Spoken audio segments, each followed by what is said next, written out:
Hello everyone and welcome back to my channel. Olga is here. For those of you who haven't yet, please subscribe to my channel. Please hit the bell as well to get the latest notifications about the videos I post out there for you guys. And YouTube is changing things up, so it's very important that you hit that notification bell in order to get notified so that you can actually see my new content. I upload 3 videos per week. I don't really hold any kind of set schedule. It's not Monday, Tuesday, Wednesday or anything like that. It basically happens towards the end of the week. I'm noticing that I would upload the very first video like Wednesday, and then I upload one on Thursday, Friday. Sometimes it rolls into Saturday. But the bottom line is 3 videos per week. That's what you're gonna get on this channel. Today, I am going to be reviewing one of the palettes by this brand right here. It's called Pacifica Cosmetics. This brand is local. It's here in Portland, Oregon. Everything they make is vegan, cruelty-free, which are all nice things. I have mentioned this palette in one of my previous videos, maybe 2. I also had worn this palette and I have tested it. I played with this palette. I'm also going to briefly touch on the highlighter right here. We're going to do the specs. I'm going to show you the swatches. I will also play with the palette. At the end of the video, you're going to hear my final words and verdict. Yes, yes, yes, yes, indeed, this is a verdict video, you guys. I also have one of their liquid lipsticks right here, and we're going to talk about that as well. I have tried this product. I am going to actually put this on right now because I am wearing some, I think this is by Bite Beauty, what I have on my lips. It doesn't match. I just don't like my lips being pale, and I just literally grabbed the nearest lip pencil that I could find to give some color to my lips. So right away I want to tell you that one dunk of this liquid lipstick is not enough to cover my lips, and I have pretty small lips. So 2 dunks of the product is what's needed. Also, this liquid lipstick will not set, meaning it is comfortable to wear. However, this is going to be kind of like loose and moving around. So if you are in some kind of a really muggy environment, if you live in a state where there is high humidity, if it's really sweaty outside, this might not be something that you want to be wearing. However, if you are in a very cold environment, wintry environment, where your lips are prone to being chapped and dry, maybe this is a comfortable wear for you. I don't really like this product. I'm going to just go ahead and say it. This product reminds me of this Ciara London product. It's a different color, but the way this product feels, this is Ciara. This actually came with that Chloe Morello palette. I'm going to attach it on the screen. I just want to briefly mention because the formulas pretty much, I don't want to say they're nearly identical, they're not, but this is what it felt. I just feel like this particular lip product did not want to set, and it was just moving around, and this is kind of even worse. So why am I saying this right here, right now? It's because if that's what you're looking for, great. If that's what you're not looking for, then maybe this is not a product for you. There are other very, very interesting things that I have discovered about this brand. I encourage you to stay tuned to the very end of the video so that you can actually get all of the specs of the products. I'm going to do the swatches right now, prime my arm with the Urban Decay Primer Potion, and then I do the swatches, and then I'm going to come back with the specs. We'll play with the eyeshadow, and then final words and verdict. Tomboy, Starman, Heroes, Rebel, Pretty Vacant, Blondie, 1970, Casbah,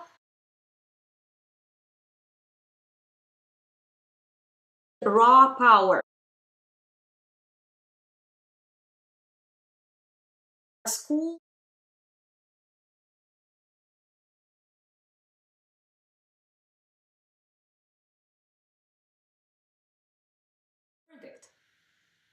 Okay guys, so we're back from the swatches. The swatches actually performed real well. I do like the packaging, the unicarton that it comes in. That's what it looks like. The only thing is that it's kind of confusing. The names of the eyeshadows, they're not inside of the palette. So once you have thrown away the unicarton, you're not going to know what the names of these eyeshadows are. Beachy Punk Mineral Palette. So this palette retails for $18. If you're ordering directly from Pacifica Cosmetics, if you spend $50, you get free shipping. The total weight of the product, it's not the net weight of the product, and I'll touch base on that in a moment. This palette is vegan and cruelty-free. There is no carmine. The palette is formulated without any phthalates, petroleum, and silicone. The palette is recyclable. This palette is made in the USA. I'm going to also give you the information on this highlighter. I'm actually going to swatch it for you right now. The formula feels really dry, like when I run it over, like it doesn't change, like you cannot see my finger imprinting or anything like that. And the way it swatches, it kind of has a glitter moment. It looks white in the packaging, but then it turns into this kind of like purplish dual chrome, I don't know, something like a purplish highlight. I am not the biggest fan of this. This kind of looks more like a topper, something that you can put on top of your eyeshadow work. I'm not the biggest fan of this particular type of highlighters. That's because they just don't look flattering on my face. So this highlight I just got out of curiosity to see how the formula performs. It's unlikely that I would be wearing it.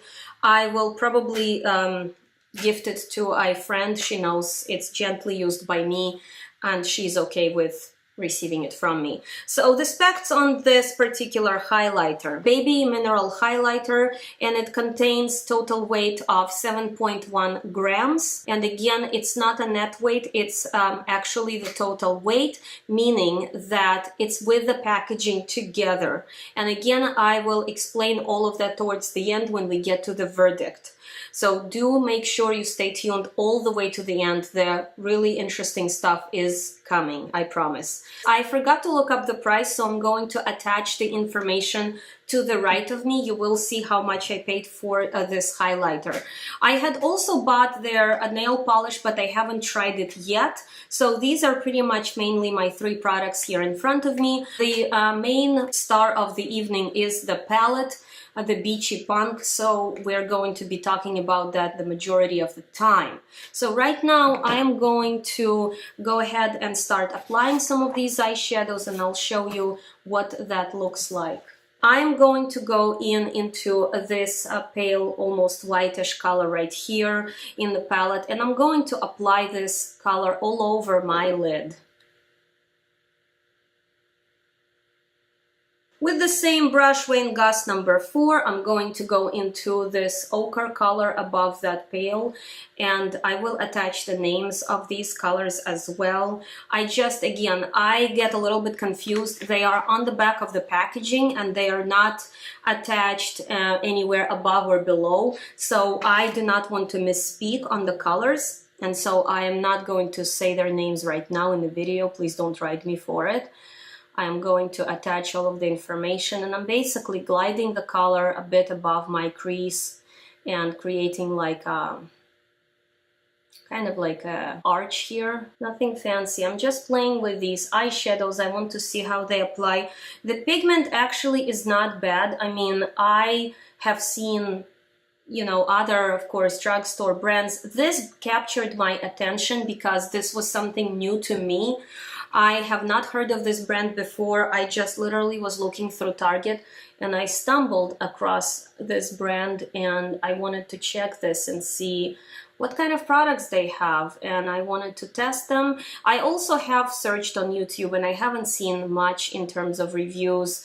I don't typically watch reviews of other people doing things like this, so I don't get on deciding what my verdict is going to be. I like to form my own opinion. I like to play with the palette before I actually pronounce the verdict. I don't like doing a lot of first impressions. I mean, I will do the first impressions videos, but I am not going to say, oh, here's my first impression, it sucks, you know, and just you'll never hear about it again. Usually when I come to some kind of a negative decision or any kind of decision, I like to take it seriously. I don't just come up with a decision based on nothing, you know. I do my research, and that's how I arrive at my verdict. And of course, this is my opinion. You are absolutely totally fine to disagree with my opinion. My opinion is my opinion. If you have a different opinion, that's fine too. So if you love certain brand, totally all right, you know, you don't have to agree with me on everything, and neither do I have to agree with you on everything. So now what I'm gonna do is I will go into this Too Faced glitter glue. I typically like to put some glitter glue on my lid, because even though I don't really have, you know, that bad of a hooded eye or anything, I typically notice that any kind of glittery eyeshadows will transfer, and so to prevent that, I like to apply glitter glue, because I need to make sure the eyeshadow does not transfer and stays put, and it also prolongs the longevity of the look. So I'm going to grab here Wayne Goss number 6, and I will go into this color right here, and I will pack this into the inner and middle portion of my lid. I do apologize, you guys, if you hear that buzzing over there downstairs. That's the water cooler that I got from Costco, and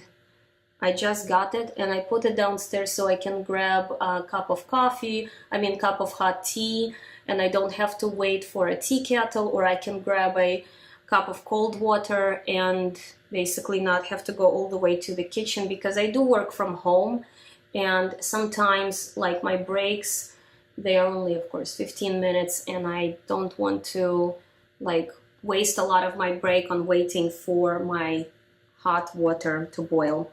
I'm going to go into this brown shade right here, and I will apply this kind of like in the angular form on the outer portion of my lid. I wish that this was a matte eyeshadow, because that would have been a bit better for me, because right now it's a metallic or of the sorts, and usually they don't blend as beautifully or as quickly as you need them. With Wayne Goss number 5, I'm going to go back into this brick kind of color, and I will tuck this in into my lower portion of the lid.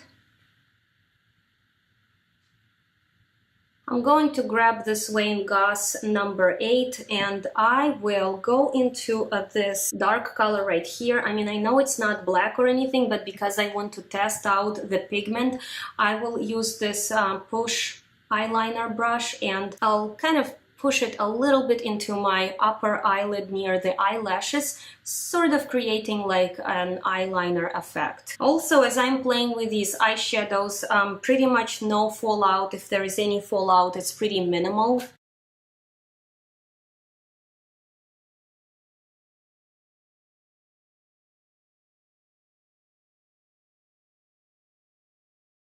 I'm going to quickly go off of camera and apply some mascara, the primer and mascara, and then I'll be right back with my final words and verdict. Oh, and now this look is complete, you guys, and we are at the point of the video where I'm sure you all want to hear the final words and verdict, and I am very much bursting at the seams, and I want to deliver it to you right here, right on this channel. I'm really torn. I'll explain why. My first reaction to this palette, my initial impressions were good, because everything that this brand stands for is amazing. They are vegan, it's made in the United States, they are cruelty-free. All of these things are really pretty amazing. There is a lot of brands out there on the market who do not do the same, or do it sort of, or don't do it, or tell us they do it, or, you know, remember, when the brand has a very elaborate answer about their animal testing policy, it's like, it's either yes or no, right? Like, it's not a 2 or 3 paragraph long explanation, so you always wonder. So when the brand flat out comes out and says, we are vegan, we are cruelty free, That's amazing. The other thing I liked about this was that the pigments actually work. There is some creasing as I open my eyes and all of that, but I bet that's because the formula is somewhat dry. So maybe applying it with a wet brush would solve the problem. You can always use MAC Fix Plus, something like that, any kind of setting spray. You can make your brush wet, and I'm sure the metallics would apply better. I just normally don't do that. I just don't. I don't like digging with a wet brush into my palette, because wet and dry does not really go together in the form of the product, and I don't want to jeopardize or to, you know, jeopardize the product in the pan. And I also don't want to introduce wetness. Wetness means bacteria. Overall, it's very pretty packaging. It's pretty. It's pretty. The lipstick, I can tell you that this is a hot mess. I don't like it. I do not approve the lipstick. The eyeshadows, I want to share with you something, and you can make a decision. And you can make a decision about the eyeshadow palette. Here's what I'm going to tell you. As I look on the back of the packaging, and I encourage you to always look at this moment when you are buying, regardless whether you're buying at the expensive store or a drugstore, even if you're at Sephora, Ulta, or if you are buying from places like Target, CVS, Walgreens, if you have any other kind of like a Walmart, always look at the piece of the information I'm about to share with you. This is important. When you look on the back of the Pacifica products, their weights are basically, they are telling you the total weight of the product. They're not giving you the net weight. So you are actually paying, you know, you're paying for the, of course, you're paying for the packaging, you're paying for the product in the packaging. But if you are trying to sit down and say, realistically, how much do these eyeshadows actually cost me? Because remember, I paid $18 for this palette, and with tax it was nearly $20. So I did pay very close to Sephora pricing when their stuff goes on sale. I mean, I'm going to link some palettes that have come really nearly close to being $20. When we say drugstore brands, I kind of have a question for everyone out there. Really, are they really that cheap? Are they much cheaper than Sephora and Ulta? I can give you a lot of examples when that's not the case, especially if you broke down the price per gram kind of situation, and that's what we're about to do here. So I was trying to break down the price per gram. This is $18, 10 eyeshadows, and if you were to divide it, you're paying $1.80 per each one little square. Granted, they're not sold individually, so it's kind of like the information might be important to you or maybe not, I don't know, but it's important to me. I want to know what I'm paying, especially if I'm ever to like sit down and do like an Excel spreadsheet where I can actually, or numbers, where I can sit down and say, okay, so here are all these brands, what am I actually paying for the unit? And it's $1.80 for one square. But then you go down, you sit down and say, okay, well, how much is in that square? What kind of weight are we talking? And when you look on the back of the packaging, what can help you figure that out is the net weight. Because when they give you the total weight, they're giving you the weight with the packaging. They're not giving you the net weight. And the net weight of this, the total weight, I'm sorry, is 5.7 grams. So I could sit down and say, okay, fine, well, I'll divide it anyway. So it turns out to be 0.57 milligrams, you know, 0.57 is what in that little square, and it costs you $1.80, which actually is pretty steep considerably, because really you are forgetting that what's factoring into that weight is the piece of the packaging. So what I decided to do is I decided to do a little research. With this highlighter, I saw the exact same thing. It's 7.1 grams of the weight, but it's again, it's a total weight. It's with the packaging together. So I called the company and I wanted to find out what is the net weight. When I called the company, I had an interesting experience. Let's just put it that way. I'm not a drama channel. This is not ever going to go there. So I'm not going to give you drama. You know, this is unnecessary. I just want to stick with hard, cold facts. And the facts are that the customer service people did not give me information I was looking for, but it's besides the point. One lady flat out told me she doesn't know. She asked me, why is it that I'm looking for information? I explained to her that I'm just a regular consumer who has the right to know. I have the right to know what is the net weight of this packaging, of the palette that I'm buying at the store. So she transferred me to her boss. I spoke with that lady. Again, I did not get much out of her because she told me this is the total weight. And I asked her, I said, well, I want to know what does it weigh without the packaging. And she said, well, what you can do is you can get the scales. She literally told me this. I mean, check this out. She said, you can take the scales, you can depot your palette, and then you can weigh all of these things separately, and you can figure out the cost of the packaging and the cost of the product that way. Which to me sounds like, are you serious? I mean, are you any kind of a mature company? Would you be giving answers like that to a client? Would you be telling your client that if they want to find out, to depot their palette, to put the ingredients, first of all, you're going to be ruining your palette. You're not going to be able to use it afterwards. Once you've done all of that, that's it, we're done. You have to go buy a new palette. And I kept asking her, I said, well, where can I get that information? And she said, well, you need to speak with the product development team because here in the customer service, we don't have that information. And like I said, the experience, that whole conversation was very interesting. And I asked her, how do I call product development? Well, you have to kind of do the research on your own. You have to find it for yourself. And so she wouldn't give me the phone number. It's fine. Maybe it's the back office or like the inside office that doesn't have direct extension. I understand all of that. So like I said, I wanted to dig further. This is what I found out. The Fair Packaging and Labeling Act. Okay, so this is where we start. This particular act enacted in 1967 and directed the Federal Trade Commission and the Food and Drug Administration to issue regulations requiring that all consumer commodities, and this is a commodity, be labeled to disclose net contents and identify all of the commodities, and also the name and place of business where the product is manufactured, packaged, distributed, yada yada. Basically, there is an act that tells them, okay, so you have to put the net weight. By the way, I'm going to overlay the information from that particular act so you can see it on your screen. So they have to, by law, put that information down here, but they didn't. Of course, this is very interesting at this point. I start digging through this whole act, and I was scrolling through the information and all of these different little paragraphs and paragraphs, like what will happen if this happens.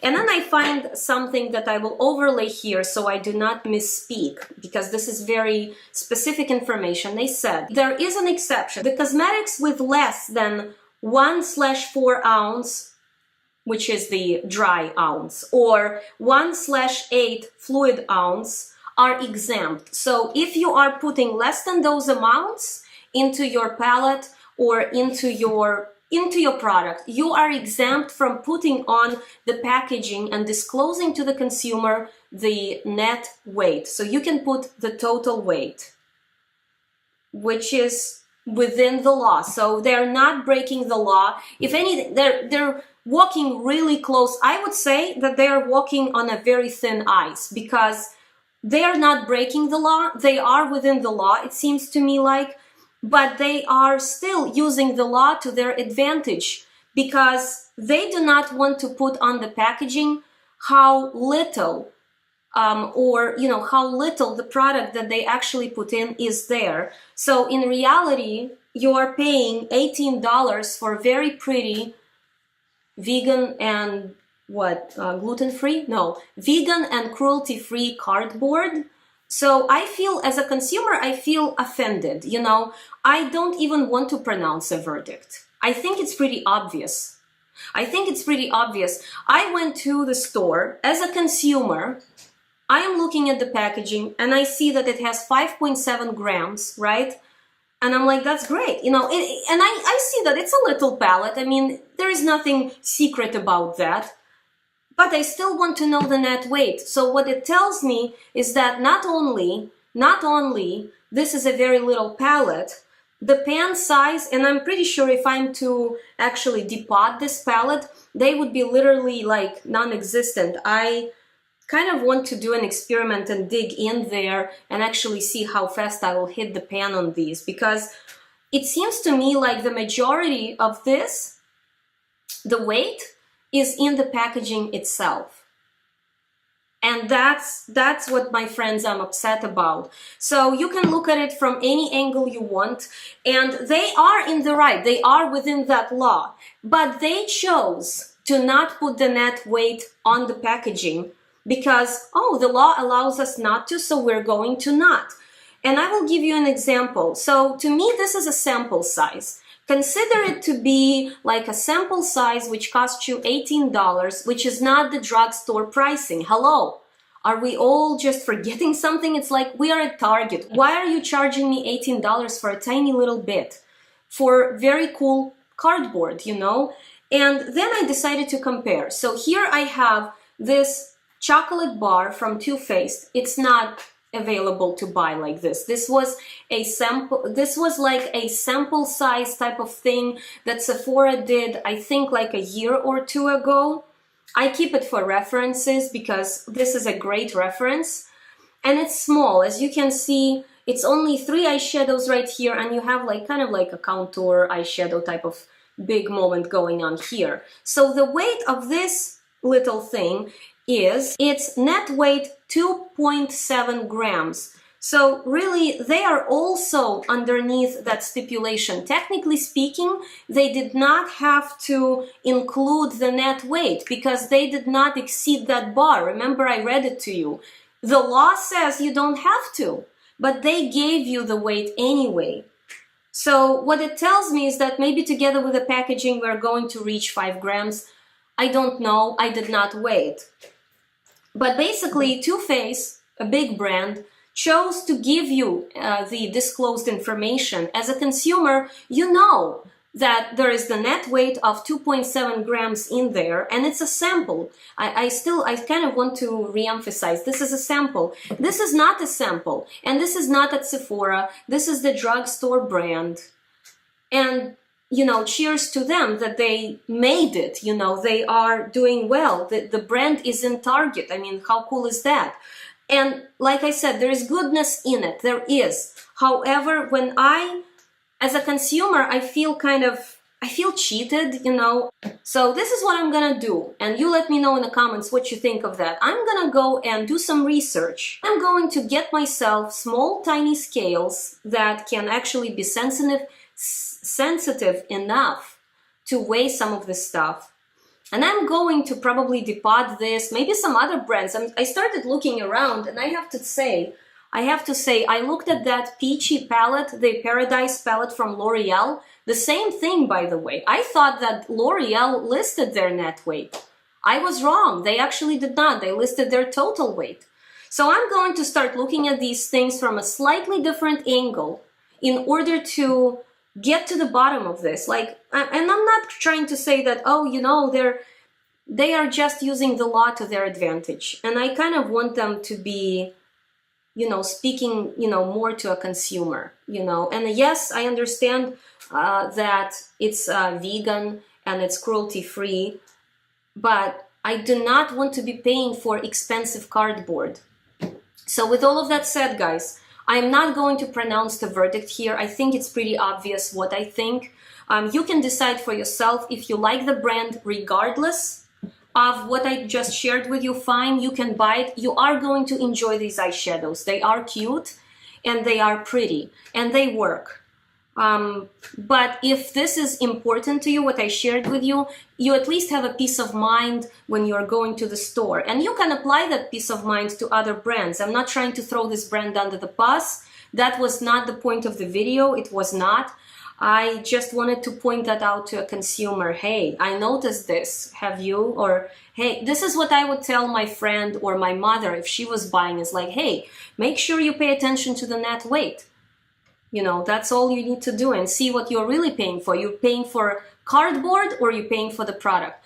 Okay, so with all of that said, guys, thank you very much for tuning in. Please give this video a thumbs up. Don't forget to subscribe to my channel if you haven't yet. Please hit those notification bells and whistles, whatever YouTube is pushing at you to hit, subscribe, emails, notifications, bells, everything that you can find to make sure that you do not miss any of my content. I upload 3 videos per week, and I will see you all in my next video, guys. I love you. Bye.